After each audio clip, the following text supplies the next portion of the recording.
উদ্দেশ্য যখন এক, তখন শত্রুও কিছুক্ষণের জন্য বন্ধু।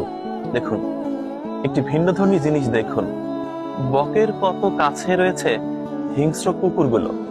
একেবারে এক থাবায় বকের ঘাড় মটকে দেয়া যায়, কিন্তু তারা তা করছে না, কারণ এই দুজনের উদ্দেশ্যই হচ্ছে একই রকম। অর্থাৎ এই ময়লা আবর্জনার ভেতর থেকে খাবার খাওয়া, উচ্ছিষ্ট অংশ খাওয়া। দেখেছেন, আমাদের সমাজেও কিন্তু এরকমই হয়ে থাকে। যখন আপনার শত্রু এবং আপনার বন্ধু একই উদ্দেশ্যে মিলিত হবে, তখন কিন্তু তারা তাদের জাতপাত ভুলে যাবে। নজরুল 1928 সালের 10 মার্চ কলকাতা থেকে তার প্রিয় বন্ধু মোতাহার হোসেনকে একটি চিঠি লিখেছিল। চিঠির একটি অংশে তিনি লিখেছিলেন, সুন্দরের অবহেলা আমি সইতে পারি না বন্ধু, তাই এত জ্বালা। দেখেন, বক খুবই সুন্দর পাখি, কিন্তু খাবারের লোভে তারা এই আবর্জনার মধ্যে ডুব দিয়েছে।